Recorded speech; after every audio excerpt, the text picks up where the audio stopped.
Туган телебезнең күркәмлеген бары тик шунда тоябыз, чит җирләрдә ишеткәндә, дип аныклап үтте Ирланд драматургы Нобель премиясе лауреаты Бернард Шоу. Исәнмесез, бу белем дөньясы тапшыруы. Бүген без туган тел һәм Татарстан халыкларының милли гореф-гадәтләре турында сөйләшербез. Алдагы минутларда Тукай теле һәр кемгә, татар теле буенча бушлай курслар ни өчен шундый популяр? Бу курслар безнең традицион курслар. Бар милләтләр Якшәмбе мәктәпләре фестивале ничек узды? Без бүген биебез, бик әзерләнеп килдек. Акыллы кубиклар. Бөтен дөнья фәнни конкурсында Түбән Кама укучысы өчен нинди проект юллама булып чыкты? Казан Федераль университетында бар теләүчеләр өчен татар теле буенча курслар башланды. Университетта татар телен укытуның беренче елы гына түгел, әмма нәкъ менә бу агымга ихтыяҗ аеруча зур. Курсларга, мәсәлән, элекке 2 ел белән чагыштырганда, быел 10 тапкырга күбрәк кеше язылган. Татар телен бер юлы 3 шәһәрдә, Казанда, Алабугада, Яр-Чаллыда өйрәнергә була. Казан университеты методистлары тел, төрле милләт, төрле яшьтәге, дәрәҗәдәге белемнәре булган кешеләрне укыту өчен махсус кулланмалар булдырган. Татар телен укучылар китап аша, күчмә дәресләр аша өйрәнәчәк, хәтта театрларга йөреп тә. Федераль университет укытучылары тагын нәрсә әзерләгән һәм кем укуларын инде башлап та җибәргән. Барысы турында Надия Кадыймова белде. 62 яшьлек Нурия ханым күп еллар узгач кабат парта артына утырды. Казанда рус мәктәбен тамамлаганнан соң укуын институтта дәвам итә. Һәм кабат уку аралашу рус телендә. Шулай үз телендә аз аралашып сүзләр запасы кими, сайыга. Татар теле курслары хакында ишеткәч, Нурия ханым бу хакыйкатьне тизрәк үзгәртергә тели. Татар телен, туган телне өйрәнергә бер кайчан да соң түгел. Иң мөһиме теләк. Ну, я с детства росла с бабушками и до 3 лет практически по-русски не знала. Мин бала чактан әбиләрем белән үстем һәм 3 яшькә кадәр рус телен белмәдем диярлек. Аннары рус мәктәбе, институтта русча укыдым, күп кенә әдәби сүзләрне белми идем. Мин бала чакта Умырзая җырын ишеткәнем булды, ләкин аның нәрсә икәнен белми идем, чөнки көнкүрештә кулланмадык. 2021 ел Татарстан президенты указы белән туган телләр һәм халыклар бердәмлеге елы буларак игълан ителде. Бүген сүз татар теле курслары турында барачак. Алар туган телләр елында гына түгел, ә инде 10 ел эшләп киләләр. Бу курслар безнең традицион курслар. Казан Федераль университетында инде 11 елдан башлап Казан халкы өчен, барлык теләүчеләр өчен татар теле курслары оештырыла. Һәм быел без бу курсларны Татарстан Республикасы президенты каршында оештырылган татар телен саклау, үстерү, яклау комиссиясе белән бергәләп эшлибез. Татар теле курсларының организацион көне бәйрәм тамашасы белән башланып китте. Институт директоры Рәдиф Зәмәлетдинов барлык килгән курсантларга курслар турында сөйләгәннән соң уңышлар теләп аудиторияларга затты. Татар теле курслары Казан Федераль университетының филология һәм мәдәният ара багланышлар институтында үткәрелә. Курсларга 7 яшьтән 70 яшькә кадәр һәр теләгән кеше язылып, бушка белем исти ала. Курсларга килгәннәрне татар телен белү дәрәҗәсе буенча 2 төркемгә бүләләр: башлап өйрәнүчеләр һәм дәвам итүчеләр. Белем дәрәҗәсен алар тест үтеп беләләр. 10 балдан югары нәтиҗә җыйган укучылар дәвам итүче булып саналалар. Барлыгы 19 төркем җыелган. Аларның һәрберсенә 20шәр кеше теркәлгән. Әмма менә башкалардан аермалы буларак без һәр вакыт алар белән сөйләшәчәкбез. Үз дәрәҗәләрендә әлбәттә сүзне өйрәнгән кадәр шундый сөйләшүләр алып барачакбыз. Бу инде әлбәттә башлангыч дәрәҗәдә. Инде дәвам итүчеләрнең инде аларның үз тагын методикасы. Быел курсларга 1056 кеше язылган. Бу узган елга караганда 10 тапкырга күбрәк. Алар 3 шәһәрдә үткәреләчәкләр: Казан, Алабуга һәм Яр-Чаллы шәһәрендә. Казан шәһәрендә генә курсларга йөрү өчен 390 кеше гариза калдырып, официаль исемлеккә теркәлгән. Курсантлар арасында укучылар, студентлар, төрле профессия, хәтта төрле милләт вәкилләре бар. Шатландырганы күпчелекне яшьләр тәшкил итә. Я услышал о них от родственников и решил просто записаться. Мин курслар турында туганнарымнан ишеттем һәм язылырга булдым. Чөнки татар телен белмим, әлбәт сөйләшмим, гәрчә бераз аңласам да. Гаиләдә моңа бик аз игътибар берилде. Гәрчә туганнарым татар телендә сөйләшсә дә, гел сөйләшмиләр. Мәктәптә алган белем генә җитәрлек түгел. Әлбәттә, начар укыттылар димим. Аз игътибар берилде. Укып бетергәннән соң һәр курсчыга татар телен белү дәрәҗәсен күрсәткән сертификат биреләчәк. Ә иң мөһиме, алар алган белем туган телне белү.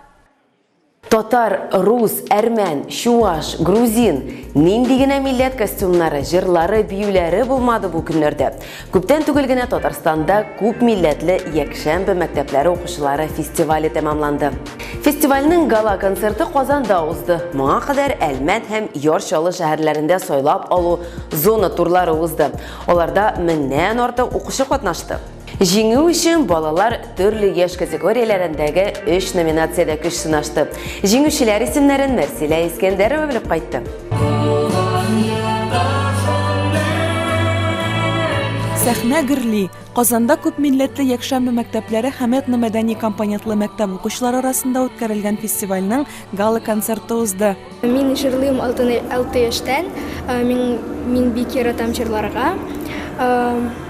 Монда җырлыйм.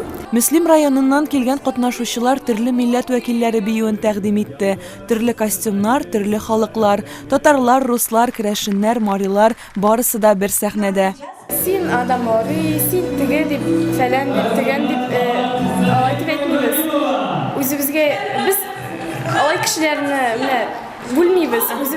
Чөнки безгә бик ошый бөтен милләт белән дә сөйләшергә, чөнки biz шундый менә бик дус кешеләр. Без бүген бик матур төрле биюләр биедек. Бөтенебез дә үзебезнең милләтнең биюләрен беләбез. Шуннан да чарада кемнәр генә юк. Таджиклар, үзбәкләр, әрмәннәр, гомумән төрле милләт вәкилләре берләшкән. Димәк, үсеп килүче яңа буын үз телләрен һәм мәдәниятләрен онытмасын, саклап калсын өчен күп көч куела. Фестиваль хореография, вокал, халык иҗаты номинациясе буенча үткәрелә. Зона этабы Казанда, Әлмәттә һәм Яр-Чаллыда узды. 2019 елда 115 гариза килгән булса, быелга гаризалар саны 193. Әлеге күрсәткечләр фестивальнең елдан-ел үсүен тагын бер кат аз сызыклый. Мин Казан бию ансамблендә биим, бездә күп балалар бии. Бүген без фестивальдә катнашабыз һәм татар халыклар биюләр биебез. Фестивальнең зона турында барлыгы 1120 укучы катнашкан. Сәхнә артында үз чыгышын көтеп торган катнашучылар бер рәттән дулкынлану да, шатлык хисләре дә кичерә, ә максатлары бер җиңү яуларга иде. Без бүген биебез, бик әзерләнеп килдек и җиңәргә килдек. Иң яхшы чыгышларның авторлары дипломнар һәм бүләкләр белән бүләкләнде. Барлык катнашучыларга да сертификатлар тапшырдылар. Иң-иңнәрне жюри бәяләде. Алар Татарстан Республикасының атказанган мәдәният хезмәткәрләре, халыкара конкурслар лауреатлары. Ә жюри рәисе Казан дәүләт мәдәният институты доценты, ТАССРның халык артисты Римма Ибраһимова. Мин аларның ничек талантлы ягыннан үсүләрен күреп, алар белән шатланып, алар өчен шатланып, алар белән горурланып, шулай итеп районнарда йөрдек. Төрле милләт балалар бит. Анда берсе генә булса әле бер хәл иде. Монда төрле милләт үзләре шундый оста, шундый талантлы балалар, соклангыч. Мин алар белән горурланам. Менә ничек мин алар белән эшләргә алындым, ничек мин алар белән гелтегә йышып, ничектер бергә йөрибез. Шуңа күрә мин бик шат. Шундый безнең талантлы балалар булганга. Фестивальне оештыручылар тарафыннан 9 махсус номинация бар иде. Алар арасында тамашачылар симпатиясе призы, халык традицияләрен саклаган өчен, якты сәхнә образы өчен дигән һәм башка номинацияләр булды. Ә төп призны исә Казанның күп милләтле якшәмбе мәктәбеннән мәгариф үзәгенең Жемчужинки вокал ансамбле яулады. Чарада Татарстан мәгариф һәм фән министры Илсур Хадиуллин да катнашты. Туган телләр елында алып барыла торган шушы матур фестивальнең гала концерты ул безнең барыбыз өчен дә зур бүләк. Ни өчен дигәндә, президентыбыз тарафыннан игълан ителгән туган телләр елында безнең татар мәктәпләре, рус мәктәпләре, чуаш, мари, мордва, еврей компоненты белән булган мәктәпләрдән балалар катнашып, үзләренең чыгышларын безгә күрсәтәләр.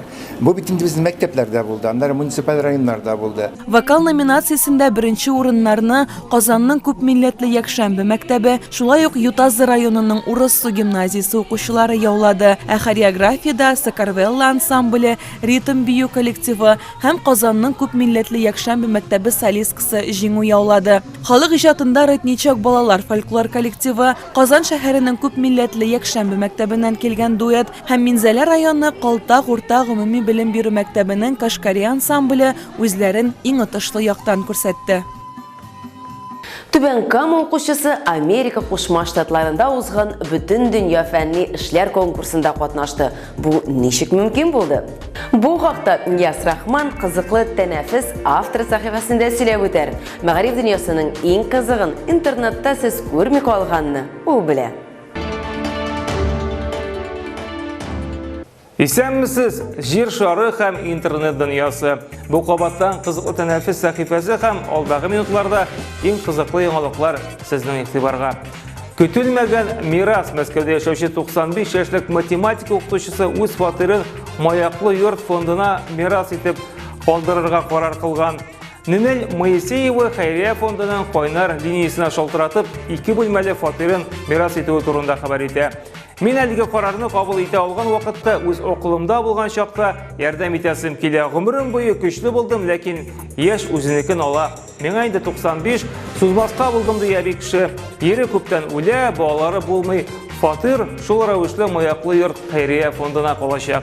Нәрсә дисең инде бу очракта? Чыннан да мохтаҗларга ярдәм булсын, фатир башкаларга фондка дип бүтәннәрнең кишәсенә күчмәсен иде. Түбән Камада яшәүче 9-нчы сыйныф укучысы Александр Шремзер Америкага җыена. Күчеп китәргә түгел, бары үзенең проекты белән аларны шаккаттырырга. Алексей чын мәгънәсендә бик талантлы егет. Ул начар күрүче балалар өчен махсус кубик уены уйлап таба. Үзенчәлеге шунда сабыйлар тавышлар ярдәмендә уллардан башка үзләре уйный ала. Нәкъ менә әлеге проектын ул Америка Кушма Штатларында узачак инженер эшләмәләр конкурсында тәкъдим итәргә җыена. Уңышлар, Алексей! Что даст ребенку быстрее понять это слово. Ә менә Мадагаскарда 3D форматтагы принтерда басылган мәктәп барлыкка киләчәк. Проект 2021-2022 елда тормышка ашырылырга тиеш. Бу 3D форматында булган дөньядагы беренче мәктәп булачак. Аны тормышка ашыру төзү өчен нибары 22 көн кирәк булачак дип белгечләр. Мәктәптә бүтән яшьтәге балалар белем алачак. Түбәдән кояш нурыннан энергия туплый торган батареялар һәм яңгыр суы җыя торган җайланмалар да кулланырга уйлыйлар.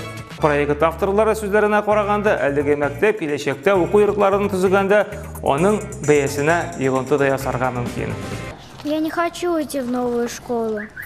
YouTube'та хәзер теләсә нәрсә карап булмаячак, баланың нәрсә каравын әти-әни күзәтүендә булачак дип белгечләр. Портал шундый махсус система уйлап тапкан, ул балаларга туры килмәгән материалны күрсәтмәячәк, шулай ук әти-әниләр балаларның нәрсә караганын да күзәтә алачак. YouTube 3 яшь категориясын тәкъдим итә, 9 яшькә кадәр, 13 яшьтән һәм 18-дән югары булганнар өчен. Шулай ук урынсыз язмаларны әти-әниләр шунда ук кара исемлеккә дә кертә алачак. До чего свою мать довел? 24. Рәсәй укучыларының кумирлары кем? Чираттагы сораштыру нәкъ менә шул хакта. Беренче чиратта бу әти-әни һәм әби-бабайлары. Кем бул чын каһарман дигән сорауга 16% бала үзләренең якыннарын атаган. Икенче урында инде чират кино геройларына да җитә. 10% бала Железный человек, Человек-паукны атый. 6% Бөек Ватан сугышында катнашучыларны. Заман кумирлары арасында тагын Юрий Гагарин һәм Владимир Путин да бар икән. Нинди замана, шундый геройлар. Такие качества, как надежность, сила духа, верность гражданскому долгу и умение брать на себя ответственность, всегда вызывают уважение. Бу атна менә шундый яңалыклар алып килде. Үзегезнең язмаларыгызны безгә дә җибәрегез, очрашырбыз. Социаль челтәрләрдә безнең аккаунтларыбызга кушылыгыз, комментарийлар калдырыгыз. Халык теле аның рухи тормышының иң яхшы, мәңге сүнмәс, яңадан-яңа татырган төс дип язган иде Россиядә фәнни педагогикага нигез салучы Константин Ушинский. Халкыбызның, үз гаиләгезнең гарәп гадәтләрен саклагыз. Сау булыгыз.